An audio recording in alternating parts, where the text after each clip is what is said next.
I'm Gretchen Marie Schaefer. I direct the Visiting Artist, Scholar, and Designer program here at the college. The VASD program, for those of you who aren't aware, is an interdisciplinary initiative that values passionate curiosity and explores creative, diverse, and critical inquiry through all types of events and presentations. We really feel quite honored to further enrich the academic experience for all of our students here at the college and to also serve our greater Denver metro community as these events are free and open to the public. So again, just welcome everybody. It's great to have you. And tonight, we are thrilled to present the 5th event in the VASD program's year-long pattern series, which explores the multifaceted and dynamic nature of repetition in contemporary art and culture. So from DNA to data, from ornamentation to textiles, from history to habits, the universe is full of order derived from chaos. And as life becomes increasingly complicated, the power of predictable groupings and regimented simple narratives grows increasingly alluring. Through April, this series will continue to reflect on our human desire for symmetry, categorization, and repetitive alignment at a time when social and political progress simultaneously aims for a more nuanced and intersectional perspective. And we're very excited to include Yuri Pattison in this series. Yuri was born in Dublin, Ireland, and currently lives and works in London. He's exhibited his work internationally, including at the Tate Britain, the Irish Museum of Modern Art, and the Rebel Family Collection in Miami, among many other prominent locations. And he was the 2016 recipient of the celebrated Frieze Artist Award. Yuri's talk tonight is titled Image Circulation, Pattern Recognition, and highlights his multifold and unique contribution to our pattern series. I first met Yuri last year while he was traveling through Denver, and he introduced me to the surprising artistic origins of popular conspiracy theories, such as Marina Abramovich's misconstrued connection to Pizzagate, and the series of conspiratorial beliefs circulating about artist Leo Tanguma's murals at our very own Denver International Airport. Yuri reshaped my assumptions of these influential social and political narratives with thorough and thoughtful research. And I've come to find that this experience is representative of Yuri's broader practice and artwork. His artistic research and work disentangles the complex patterns of data oversaturation and info fatigue that make us really vulnerable to misinformation and disempowerment. His videos, sculptures, and installations pull back the curtain that veil the opaque structures which impact very intimate and personal aspects of our daily lives, like sleep, work, our experience of time, and even our understanding of truth and reality. By using his identity as an artist to provide distinctive levels of transparency and access to exclusive, secret, and frighteningly powerful technologies, institutions, and corporations, Yuri's work emboldens us to regain agency over our physical and psychological selves, both on and offline, in this vital moment of unprecedented hyperconnectivity, information proliferation, and technological advancement. So we feel particularly lucky to have him here and to hear more about his insightful work with us tonight and as part of our pattern series. It is my great pleasure to welcome Yuri Pattison. Thanks for having me in Denver. I'm going to present a series of works ranging from some very early online pieces that I made that were kind of more experiments that have then now fed into the core of my practice, and then sort of exploring video works and exhibitions and thinking about those various strategies. It's a real honor to be here and be included in this pattern series. I hadn't really thought of my work in the context of a kind of pattern overview in the same way, but it makes a lot of sense. And I guess one of my favorite books and one of my sort of great influences on me is a book called Pattern Recognition by Wim Gibson. And elements of that novel I've taken to heart and used in different ways in terms of like exploring the world and then using those elements that I've gathered through my practice to then create new elements of world building within now exhibitions and previously video works. So I'm going to share some aspects of that, sort of give an overview of my methods of research, production, and kind of open up how I work in, I guess, a more transparent way than is normally given in an exhibition scenario. So this first work, very early work, was initially commissioned by an online series called Lunch Bites, which was produced in collaboration with the Hirshhorn Museum in DC. They gave me a very small amount of money. This was sort of one of a series of works where I basically took very small pots of money to create online works and then kind of subverted the process to create video works that could be exhibited in other contexts. But it was important for me at that time to allow these works to circulate and gain greater audiences through their online presence. So this piece is called Outsource Views. It was an ongoing web-based project, so initially commissioned by the Hirshhorn, but then I got a few other invitations to show this work, and I took the small artist fees and small amounts of money and rolled them back into the project and used it as a funding method to sort of like expand the work. So the way the piece is constructed is it takes images that are sourced from a online microtasking platform owned by Amazon called Amazon Mechanical Turks. This was developed for internal use by Amazon. The initial use of it was as a basically fake image recognition. It was like meant to simulate the idea that you could take a picture of any object in the world and you would get a return saying you can buy this object here on Amazon.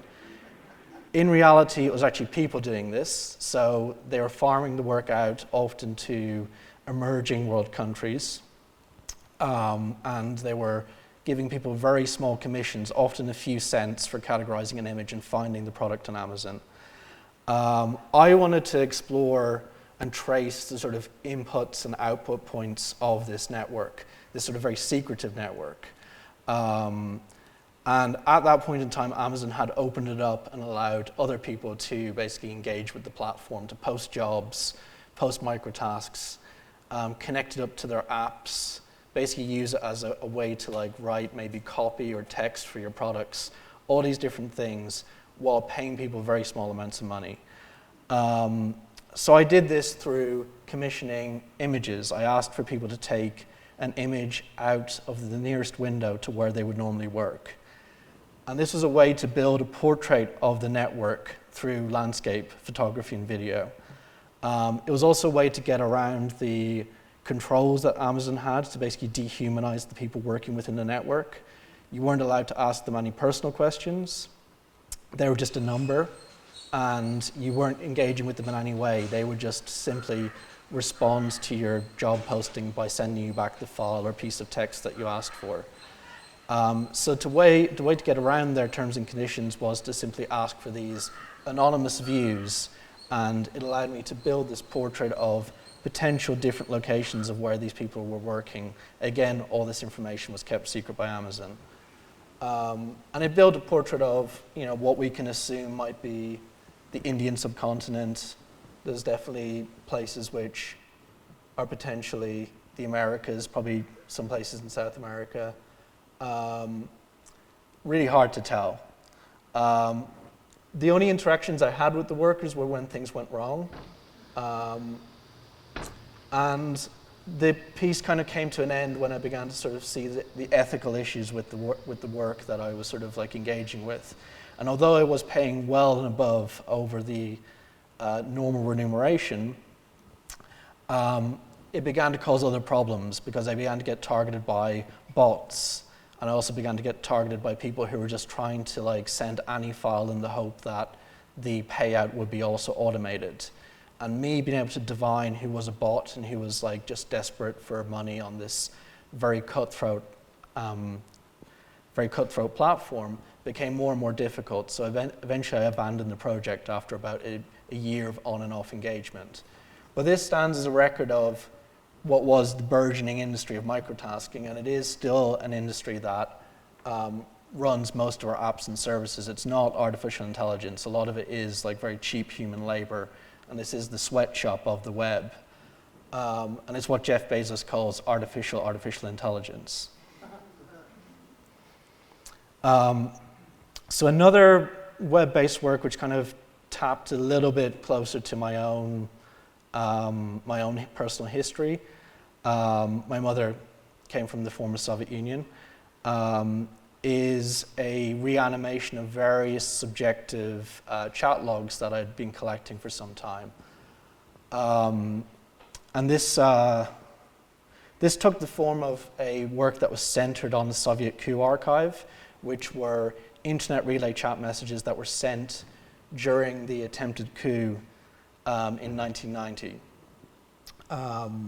And this was like on a pre-internet network. So this was when the Soviet Union had been opening up for some time, and academics were able to talk to one another. American academics and European academics were able to link through internet relay chat and email and begin to understand and communicate in real time with one another. So when the coup happened, all of this was archived. You had like academics who were worried about their colleagues, asking what was happening. And this work was made around the same time as various events around WikiLeaks, including the prosecution of Chelsea Manning and the chat logs that came out of those. Again, internet relay chat logs that came out of those trials. And again, I kind of subjectively wanted to layer these into a collage where they were reanimated in real time as people scrolled the archive. The placement of the data was something that was important to me. So this website is hosted on Bahnhof, which is a Swedish internet service provider who have been very instrumental in challenging privacy concerns. So they were one of the only ISPs who are willing to host WikiLeaks, but also they're one of the only ones that would host the Pirate Bay. And I basically rented space on their hosting provider to kind of get my foot in the door. I was planning another work, and I used the leverage of being a client from like putting together this like very simple collage web piece to then make this video, which is co-location time displacement. The idea behind this was to situate a reanimation of another chat log within the really spectacular data center that they have in central Stockholm. So this is their data center, which is hosted in a former nuclear bunker. This would have been during the Cold War, where the leading people in the Swedish government would have retreated to if there had been a nuclear attack. Bahnhof bought it after it had been used sometime for like raves, and they were aware of it through youth culture. And they did a kind of like very cinematic, slightly perverse kind of like restoration of the bunker. So they kept many of the aspects of it, but then they also added these elements which are directly lifted by the architect from Ken Adam films, like the Bond movies, or like a very famous film called Silent Running, which was a 1970s sci-fi eco thriller. And it very much thinks about like containing data in a bunker-like kind of arc structure if there is something that would happen. They claim they're the most secure data center in the world. But I emailed them, I emailed the CEO, and he emailed me back. He was very, very intrigued about my proposal to reanimate this chat log, and he just gave me the keys. So the most secure data center in the world, I was just given the keys and told I could film and do whatever I wanted in. The chat log itself is thinking very much about like the idea of like time and, you know, how data can exist in different ways. It can like sort of subvert time in many ways. It thinks very much about time travel. It thinks about like the idea of the space being sort of like a capsule bunker. And it explores the time traveling character called John Titor, who was someone that was seeded into popular culture in the year 2000, 2001. And many people believe that it was done by a media lawyer who's working for Walt Disney, who was trying to popularize the story and then reap the benefits of owning the intellectual property on this character and then produce a movie. None of this happened, so people just have been circulating these chat logs of this time traveler who's, you know, typical story, has come back to save the world and has to find a certain computer to prevent a very kind of Y2K moment. It was like really playing on the concerns, the pre-9/11 concerns that we saw towards the end of the 90s.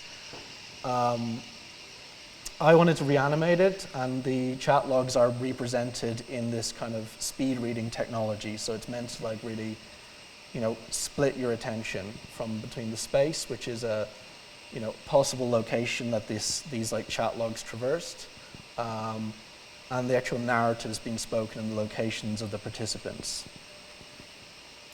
Really, it was like really thinking about these different spaces, including like these anonymous data centers, as these potential spaces for incredible transition. And that's also why I wanted to visit like this very spectacular cinematic data center, because it really elevates the importance of these like almost anonymous non-spaces. Speaking of other spaces of transition, I made another piece, which again was reaping the benefits of a small budget web commission. A lot of these, I think they expected, the people commissioning them expected something that was, you know, somewhat more interactive, and I was kind of trying to, again, subvert the process and make video works that could circulate widely and then also be exhibited in other scenarios. So 1014 explores the hotel room that Edward Snowden went from being an anonymous leaker to being one of the most famous people in the world. It's the hotel room that he stayed in at the Mira Hotel in Hong Kong. I've managed to find out the exact hotel room number through a kind of strange route. I was sort of intrigued by it. It was in all the pictures when the Guardian interviewed him, and it was this very unique hotel room that had a kind of 1960s flair to it. It had like an egg chair. Like it was a very ridiculous design, iconic room, and a very odd choice because it's also meant to be the most connected hotel room in Hong Kong. My interest in exploring it led me to sort of try and find the exact room. And I found this out through a hotelier form. So one of the many forms that I was sort of like looking at over the years, this was sort of one of the more interesting ones. It's for people who work in the hotel industry, often concierges, and they discuss different things, including like current events. And a lot of them were thinking like, well, which hotel is it? And then it was named, and then they're thinking, well, what room is he staying in? And one of the people said, well, give me like an hour and I'll figure it out. And he used a method of social engineering, which is basically a form of hacking to phone a hotel, pretend to be from The Guardian, pretend to be extending Mr. Snowden's stay, and then when he was put through to the reservations department, he was able to confirm which hotel room. This is all like, at the time, was all very sort of like sensitive information. This piece was made, I think, roughly, 6 months after the fact. And the budget didn't allow for me to travel to Hong Kong.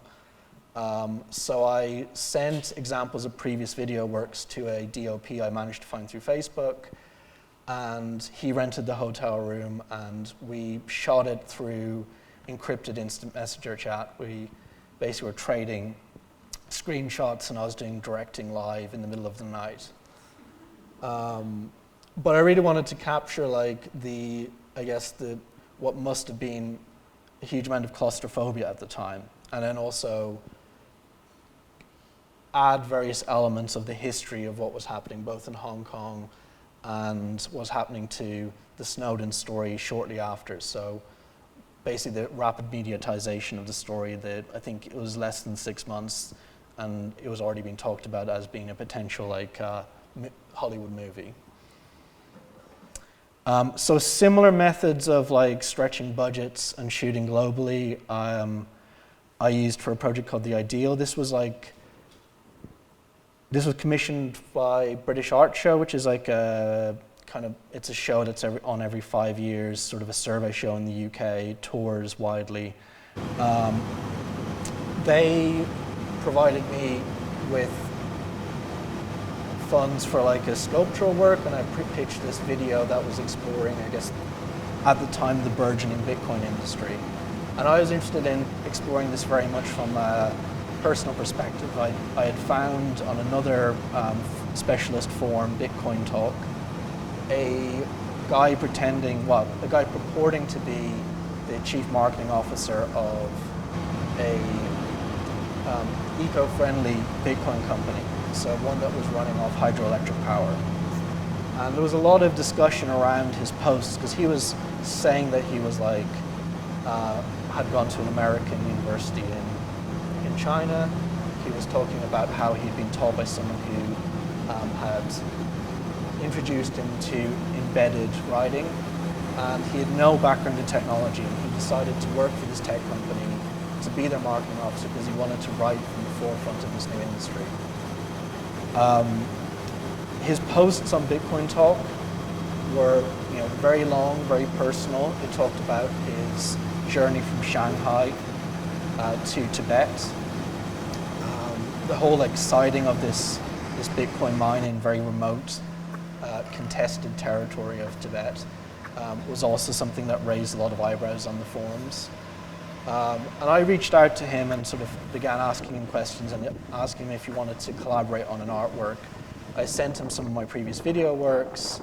I'd also noticed that the images he was posting were using the metadata within the images were shot with a camera that could shoot good enough quality video to make an artwork out of.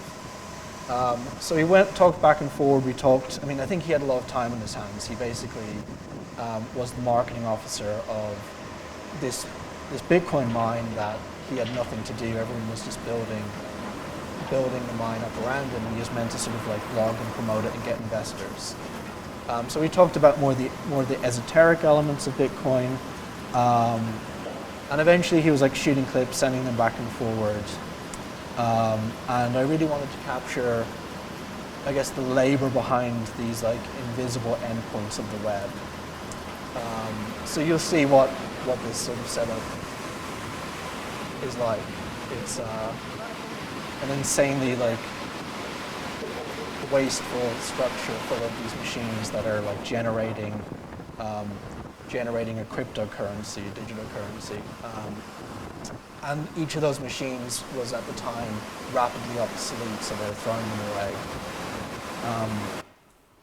And this is how the work was eventually presented. So the video was embedded in a sculpture that also participated on the Bitcoin network. So there were elements that were actively mining Bitcoin. There were elements that were referencing the aesthetics within the video, so the water circulation, the ideas of circulation and currency. And there's also stones that were picked from the riverbed in Kanding, because due to the Chinese firewall, Eric Mew couldn't send me the footage. We couldn't find a fast enough way to send many gigabytes of footage, so it was actually faster for him to DHL me the SD cards, and he included the stones. So this was a nice reference also to early currencies as well. Some of the earliest forms of token currencies have been stones.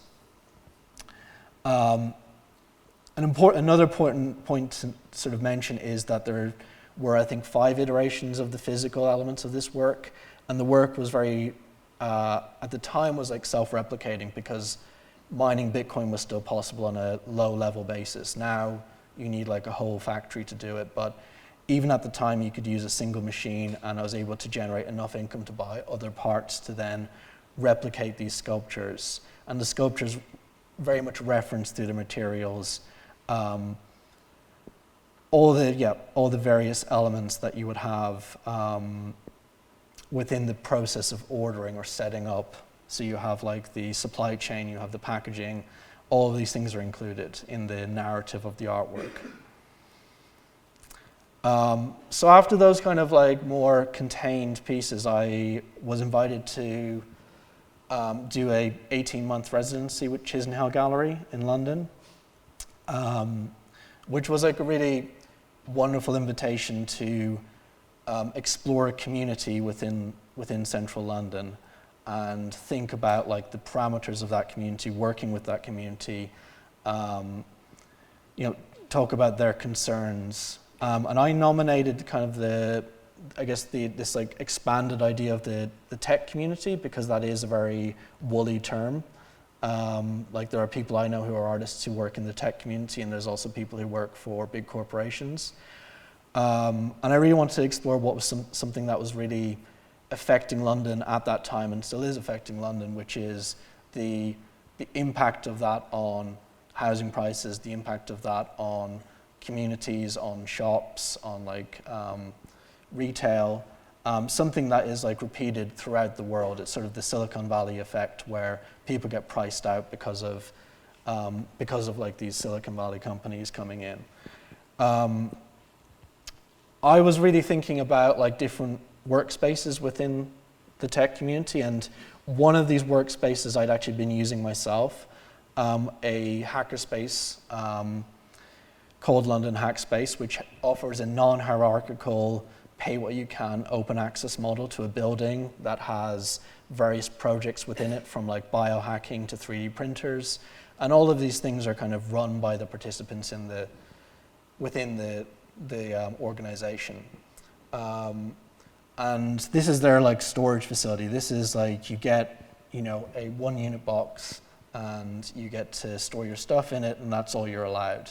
So you do have like an interesting non-hierarchical method, but it's a very rules-based system to avoid chaos. So it's sort of organized anarchy. I was using it to really reskill myself, because I'd become interested in technology, and I really wanted to learn about like working with computers, using them as materials within works. I was also interested in the wider history of hackerspaces, because they were very much becoming rapidly commodified. The hackspace model is something that you see it now sort of commodified within co-working spaces. So like WeWork is a great example of that, but they charge you a very expensive fee to be a member.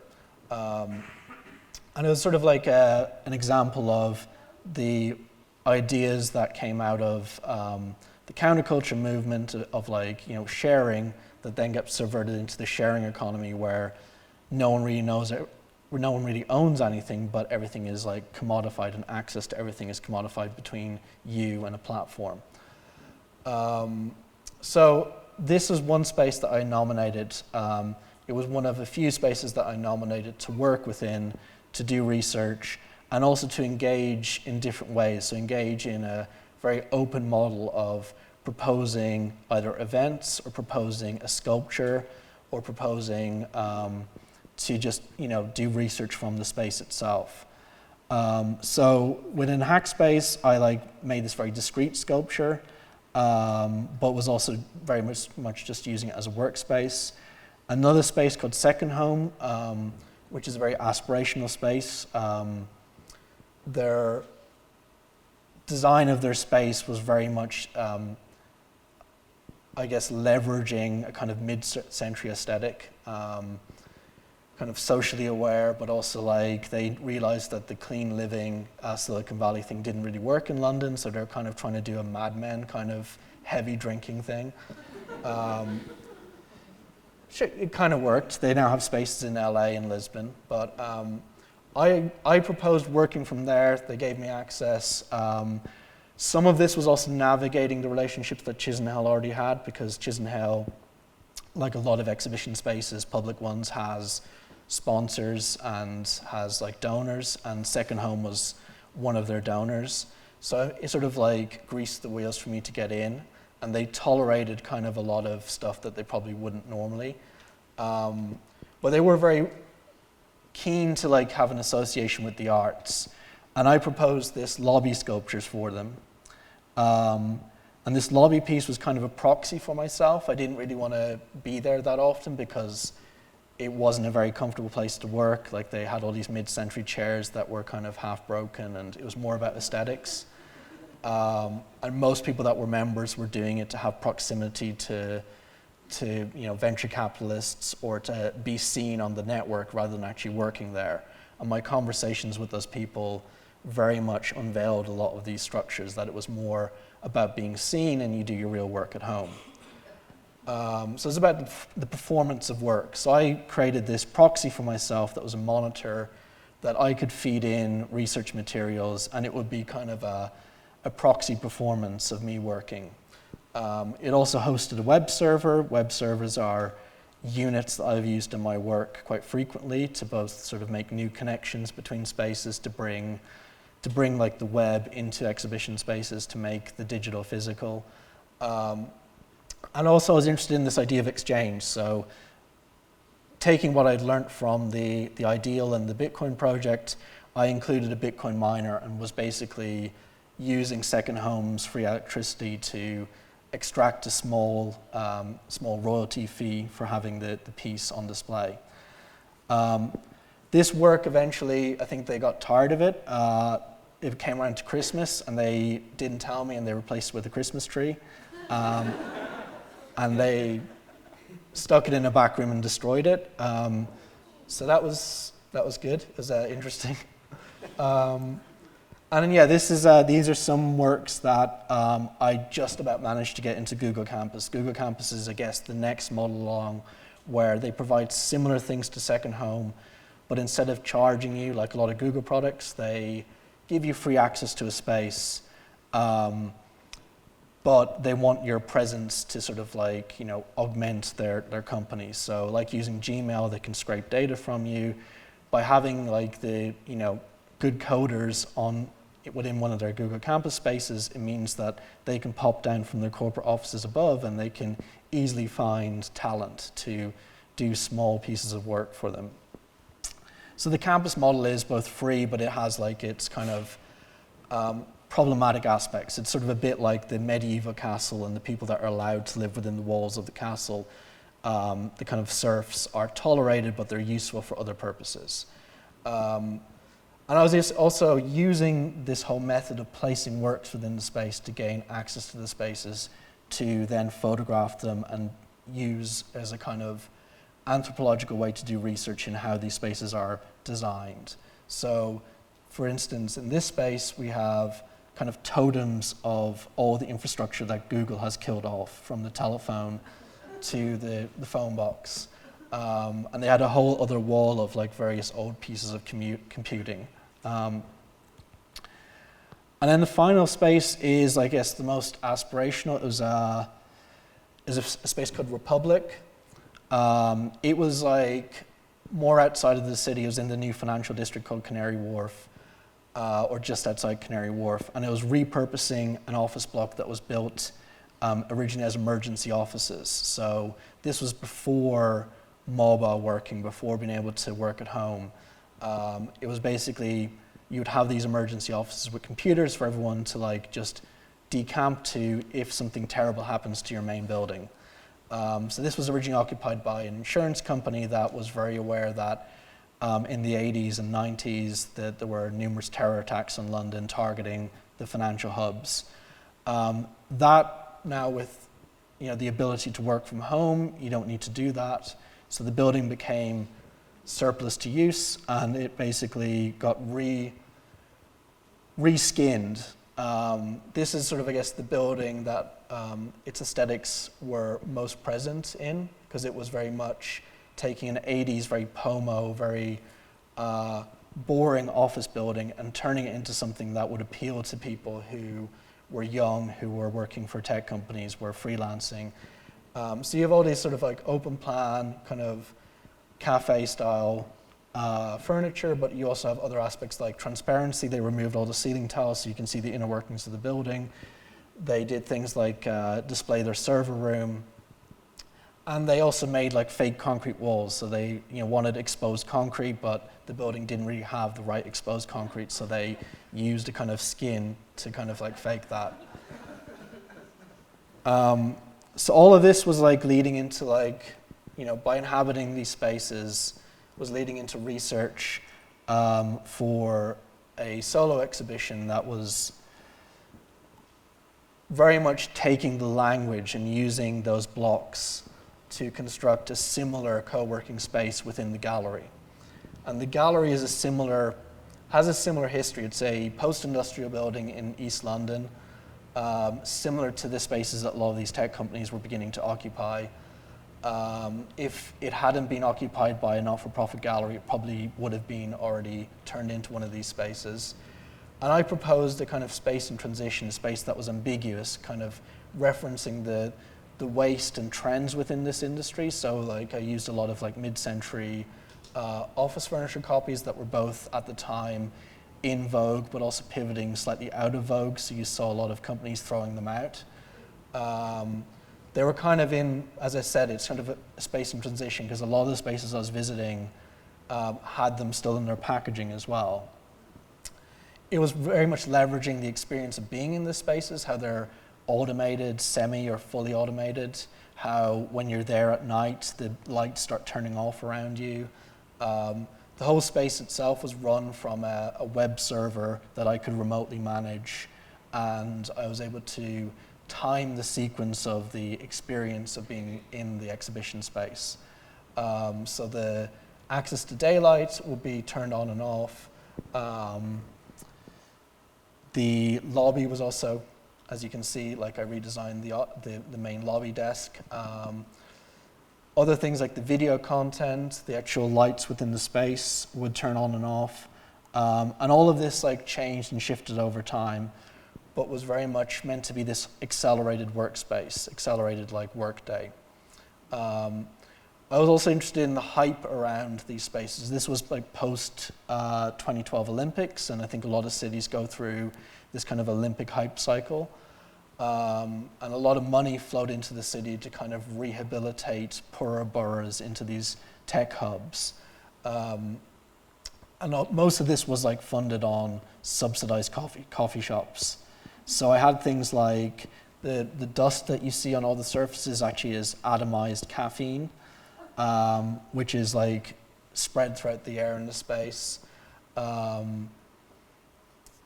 And yeah, this is the server that's running the whole automation of the show. There's like embedded video elements that both pull from my research materials, and some things were shot specifically. There's an idea of transparency, like you can see all aspects of the space, like many of the co-working spaces I'd been to, and also an idea or like implication of surveillance. So there was a lot of surveillance cameras that were feeding back video and making people aware that they were watched and were participants performing within the space. And then I like recreated the destroyed sculpture. The other sculptures came back from their various co-working spaces to inhabit this co-working space. And then there was also a lot of like mining some of the ideas of disaster fetishism that I was seeing in these co-working spaces. So you had a lot of ideas that the space outside the co-working space was, particularly in the corporate spaces, the space outside the co-working space was somehow foreign or polluted. So you had a lot of like fetishization of plants, particularly plants that were bought using a guide that NASA produced that cleaned the air. All these different things that were kind of very kind of othering to the inhabitants within the space, to the communities that they were in. So that body of research had a lot of like loose ends that was very much about workspaces, and I was thinking about the people working in these communities, but also thinking about my own experience, thinking about the people that I was working with across the internet. And then those loose ends were very much pivotal in thinking about this next body of work, which was very much about sleep relationship to nature, our relationship to the sun, and our relationship to ritual in many ways.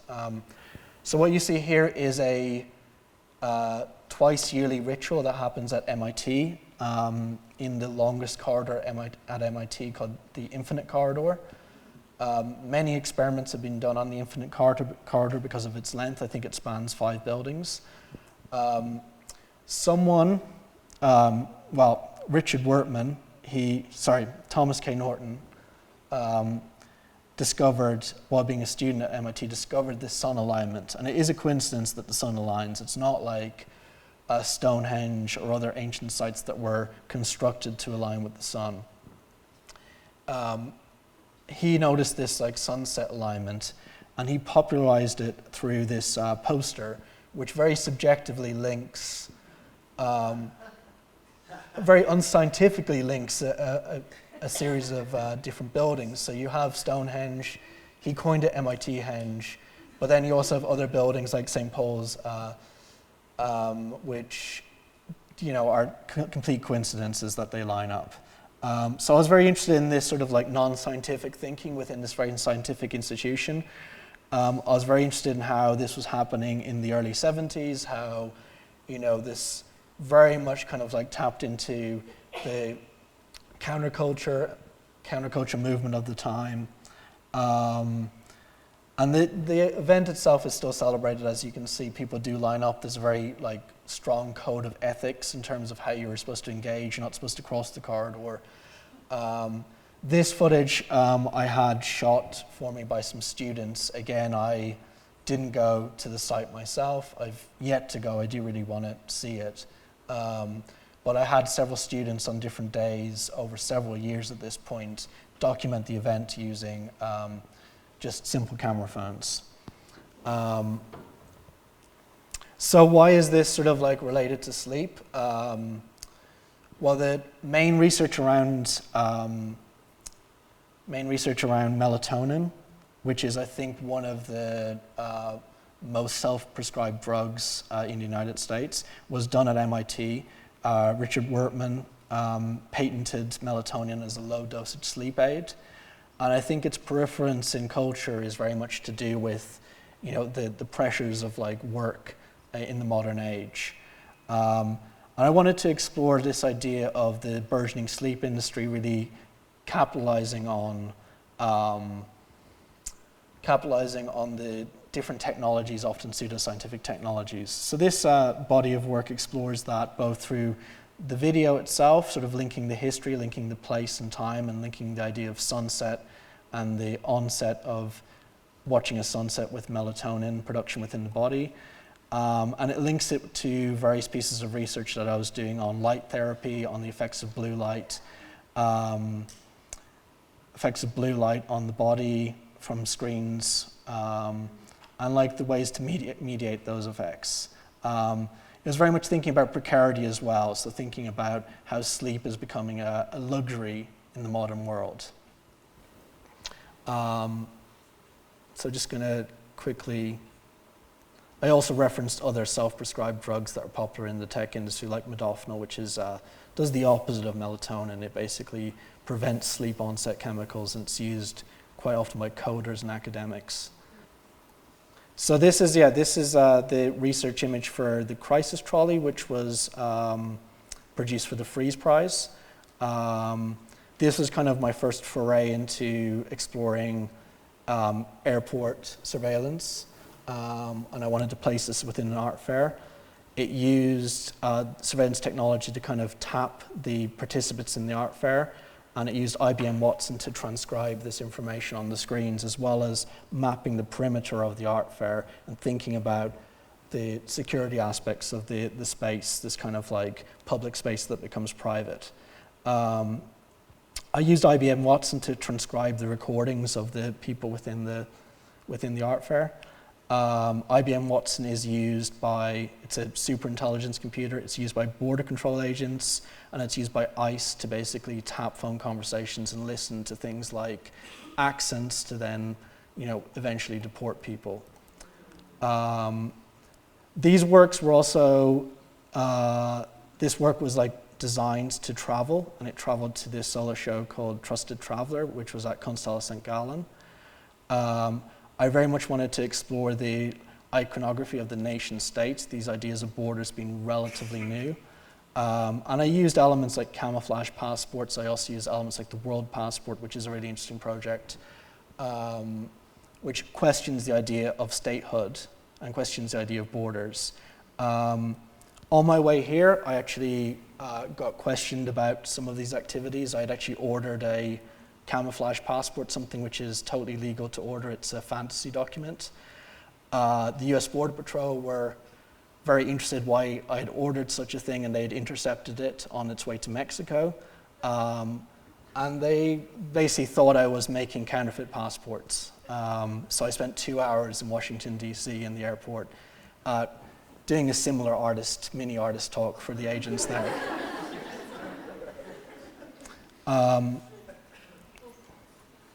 And then some of these aspects were explored also in ideas of like our perception of reality. So, for instance, this video was like part of a body of work that I shot in different miniature model parks around the world that very much explored our idea of like other nations, the iconography of other spaces. And I was using this as kind of like uncanny stock footage for this kind of rolling news footage that I was putting into these spaces. This kind of rolling news is something that you see in the background at airports quite often. And what you see at the bottom is an AI that's processing live news from Twitter, and it's basically mashing it up and making it abstracted. It's taking 2 or 3 headlines and combining them. Again, Context Collapse was a similar body of work. It continued on. There's like a lot of continuum in my practice. This thought about modeling, very much so. Thinking about modeling the future, like who basically creates the realities that we live in, who makes these decisions. So it explored footage from Burning Man, which is a model of this ideal city that is, it's a yearly festival that is now very much frequented by those in Silicon Valley. It's meant to be very aspirational. It's meant to be very forward-thinking, but then it has now begun to like re-inhabit some of the firm structures of social hierarchies that we have in the real world. So it's all about the sharing kind of economy. It's all about like no money and bartering, but then it also has a private airport where the various like billionaires fly in for the day. And this was presented in a space that used the kind of office furniture that you have in these open plan tech spaces. So this is a Vitra alcove work sofa. It's meant for meetings in open plan offices. Again, there's like a continuation of these works that explored statehood. I started making these works which used servers that basically created models of reality. Basically, where this is like a simulation of a very small planet that had various factions that oscillated between war and peace. How these ideas of modeling and simulation through these sort of like smaller experiments within these exhibitions manifested was through a project I did with this company called CrisisCast. CrisisCast are a crisis acting firm, and some people might know that crisis acting kind of has been linked to a lot of conspiracy theories, basically saying that every major terror event that has ever happened has been faked by the government. I wanted to like explore this in a more nuanced way. I actually reached out to the company after reading this Guardian article and asked them to work on a piece that kind of explored their methodologies. So we worked on something that didn't use their normal modus operandi of like violence and explosions. We worked on something that was very much about passive surveillance. So you have people who are characters who are watching other characters, and then you have a situation that I've constructed within this unfinished theater space that is me watching them create this scenario, this simulation. All the people within CrisisCast either have backgrounds in theater or they also have backgrounds within the security services. So basically the equivalent of like the FBI and the CIA in the UK. We did this like repetitive thing over and over in terms of simulating like ideas around passive surveillance and border security, and figuring out who was possible agent and not a possible agent. And this is very much trying to like expose their methodologies of working, but also document them and document kind of the ridiculousness of the industry they're in, because they're very much capitalizing on people's fears. CrisisCast actually said you should see what we do before we work together, and they invited me to what is a state-organized arms fair, which gave me kind of very terrifying access to the nature of the kind of weapons, including the hacking weapons that are being sold openly in the UK. And then this was presented in a exhibition that took a model of the space, again referencing ideas of modeling and simulation, and it took surveillance from the space, the gallery space, and it superimposed and collaged these live on top of the base video that you just saw. And then finally, just to wrap up, I realize I'm running slightly over time. This new body of work that I'm making was previewed at the end of last year, and it basically relates to the ideas of like time, perceptions of time, reality, who controls time, and the politics of time. It also taps into the like longer history of precision timekeeping as a kind of force for colonial power. The prowess of like the British Empire was very much built on ship's clocks and their like ability to make very accurate ship's clocks and use them for navigation.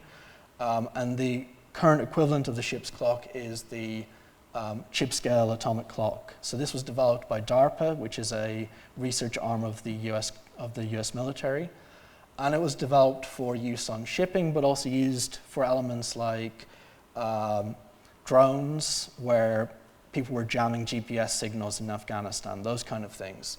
So it basically spans everything from like oil exploration to high-frequency trading to precision. Like if you're buying tickets online, those require very precision timekeeping to know who's bought a ticket before the event sells out. It basically controls our modern life online. These like objects exist in satellites. As I said, they exist in military drones. They exist in data centers. I had the opportunity to buy one through some funding. These are normally not sold to the general public. I had to like do it through the foundation that I was doing the residency with. There's some install views of how I presented the video that you saw. And I basically wanted to expose the sort of like idea of time passing. So I thought of this, the clock itself as a kind of ontological object, an object that doesn't exist in a future or past. It kind of exists only in the present, and as a clock itself, it doesn't have a face. It just ticks over in the present. So I constructed a kind of lab type scenario. As I said, this is a preview of some upcoming expanded works, where the audio was extracted from the clock's frequencies and made audible to humans. This was done with a former technician from the Royal Observatory in Greenwich, who worked with many hundreds of years of timekeeping technology. This audio was passed through a Macintosh amplifier. These are, I guess, kind of synonymous with the baby boomer generation. They're like one of the last great pieces of American-built technology. They were the amplifiers that provided the sound to Woodstock. This itself is actually a counterfeit made in China, and I was very much interested in exploring these like anxieties that we have around certain Chinese technologies, this kind of war between America, Europe, and China. And I was interested in, one thing that comes to mind is the whole 5G thing and Huawei and all these various like current anxieties around Chinese technology. In terms of like time and time passing, the show was also thinking about the present moment, the sort of like the end times, the awareness of the end times that we're in for some of us. thinking about like the sort of like persistence of climate change in the news. So the soundtrack of like this sort of like frequencies of time passing were presented with this work that explored, basically created a sunset simulation. And I was interested in exploring sunsets as a kind of marker of the beauty of like how polluted our world is becoming. And the most spectacular sunsets happen when the air is the most polluted. So this piece simulates that through taking data from this environmental monitor and making a live sunset simulation that takes the live data, kind of abstracts it, and presents it as these like beautiful, spectacular, abstract sequences of an endless sunset loop. So this is like a small show that previewed those elements. How those elements kind of come together, how they're, I guess, expanded, will be that the sunset, the audio is mirrored, expanded within the space, but also within like the subject matter. I'm very much thinking of tapping further into these ideas of like who controls time, who controls reality through controlling time. I mean, one of the main things around precision timekeeping and time is that the people that are most interested in research in time are companies like Facebook, who are very, very keen to collapse time, collapse ideas around, recorded time. And Facebook have been calling themselves a mixed reality company recently because they want to be able to seamlessly present clips from the recent past on top of reality. And that's why they bought Oculus. So I was kind of like thinking about all these various ideas, all this research around time. I'll leave you with a clip I shot a few days ago in DC. Again, I kind of think I keep getting into trouble. This is the display of the US Naval Observatory master clock. The actual atomic clock itself is within the Naval Observatory. It's the main clock that feeds all GPS time and in turn feeds the time on your phone, on your laptop. The fact that it's a naval project I find is like very interesting because technically we're living on kind of militarized time. I kind of wanted to explore the geopolitics and the implications of this. The display itself is this, as you can see, this like very simple like time display. It is a public monument. It's listed on Google. I filmed there before, but I brought my better camera this time to shoot with a tripod. And about 10 minutes after this, I was talking to some Secret Service agents and explaining, again, what I was doing and why I was there. We had a very interesting conversation about time. But yeah, I'll leave it there. Thank you.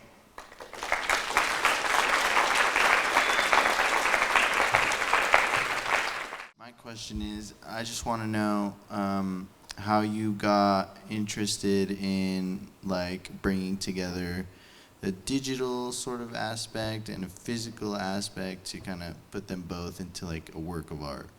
I think one aspect I was being consistently asked to do was I made some online works that were received well, and I was asked to make more online works, and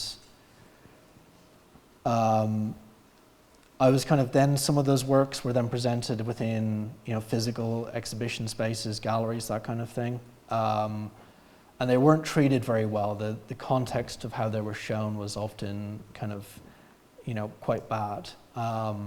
So there was kind of a strategy of like making people sort of show the work in a way that was suitable for its like production, for its context. I was like folding in a lot of the modes of display. So, for example, some web-based works, people wanted to show them in an exhibition context, and I actually forced them to host the web server hosting the website within the gallery space to then create an awareness. So you could visit the website on your phone, but it created an awareness that like the data was physical and the data was there. And it was also about the politics of that, thinking about the need to think about the implications of data, the implications of these things as being real. this was at the time, like I think 5 years ago. I was also very interested about like the experiential quality of like, you know, the web and the experiential quality of like the exhibition space. And I think if you're going to show works in a physical environment, you kind of have to give people a reason to go to an exhibition space. So often I would build out other ideas and expand upon the elements that I couldn't do in a digital work within the physical space, if that makes sense. Yeah. Okay. Do you feel that like, because like you had this kind of like internal space where the outside was kind of like separate from it, it has more relevance now because of that, like the UK and London kind of separating itself from the rest of the world? I think some of it was, some of that stuff is already in play. I mean, I think the whole Olympic strategy, the whole idea was to have a very British Silicon Valley. So I think some of those ideas were already in play.